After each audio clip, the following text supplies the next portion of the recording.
Marina, scusatemi, Marina, non vedo cosa mi stai indicando. Cioè, dopo sì. Sì. Roberto Lepri. Prego. Buongiorno. Allora, per Peter Jackson intanto c'è stato un grandissimo lavoro sul suono e anche sulla colonna sonora, quindi anche alcune scelte molto precise di non rendere, quindi volevo un po' se ci poteva un po' raccontare questa parte. E poi per la giovane protagonista, fatto una scena molto forte quando lei alla fine entra nella casa e diciamo ritrova tutte le persone uccise da Harvey, a prescindere immagino che tutti i ragazzi siete stati coinvolti, ma quando adesso aprite un giornale, specie negli Stati Uniti, e vedete la faccia di un bambino, di una bambina che è scomparsa, quanto cambia il vostro, diciamo, pensiero in quel momento, almeno il suo?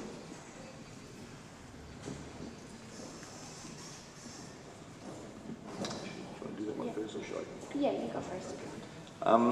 What was the first part of the question? Was about the sound. Okay, well, sound. I mean, there's two aspects, obviously, to the sound. There's one is the sound effects, and the other is the music. But it's an interesting question because everybody talks to me about music, and they talk to me about visual effects, CGI. But very, very few people ever ask about the sound of the film. And actually, The Lovely Bones is a good example of a film where I did concentrate a lot on the soundtrack.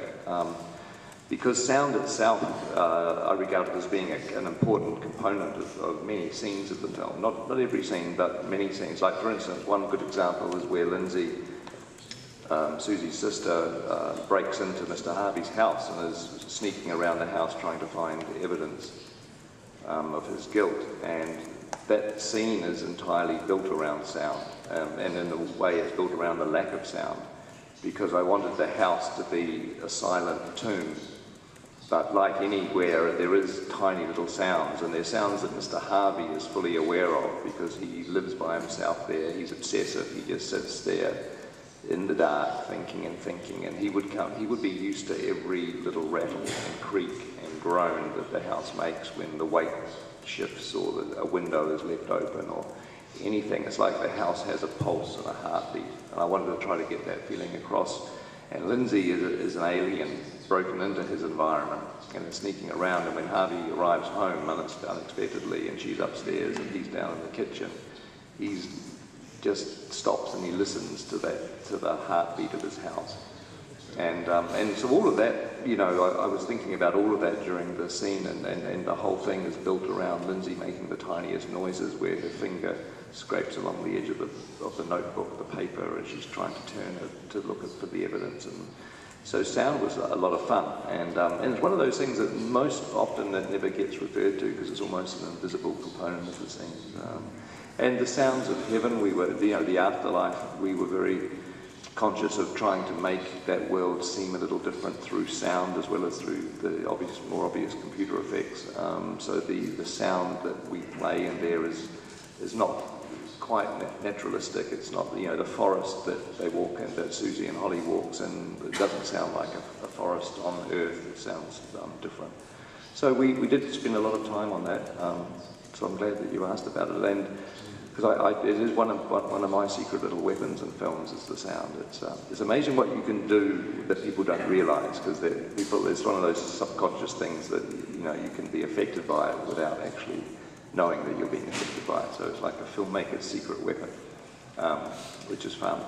And the music, I was originally planning on scoring the movie with, like Martin Scorsese does for his films, by basically choosing a soundtrack that comprised of 15 or 20 songs from 1970s, and not really doing movie scoring, but just having the songs used at different times, and very much in the way that Scorsese is a brilliant master at doing that. And I thought that would be a good way for us to go with this movie. And a couple of the songs that we chose were by Brian Eno. His Baby's on Fire and The Big Ship was a couple, and so we were asking permission to use these songs, and we contacted Brian and explained to him what we were doing, and he was interested, and he read the novel, and then he got back to us and asked if we'd be interested in him actually doing the whole soundtrack score. Which was a big surprise. It was a thrill because Brian Eno is not really regarded as being a film composer. He's done a couple of movies, but it was perfect for us because it enabled us to be able to actually get some emotional sort of ambient music beyond the songs, and Brian worked with us for about 6 months on and off, composing pieces of music that we used in the film, original music. So that was that was an accident the way that came together, but it was great, and we're really thrilled with the soundtrack. Per favore, c'è una domanda qui in prima fila, poi ne avremo 3, ora mi dicono che ce ne sono. Scusate, sto cercando soltanto di comprimere per far parlare anche voi. Ho capito. Buongiorno. No, un attimo solo, non la rispondo.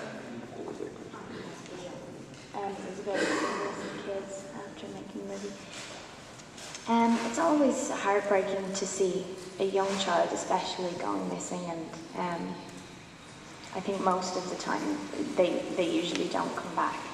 I've always loved children, and when I was in primary school I used to look after the smaller kids and everything, so I think it always had an effect on me.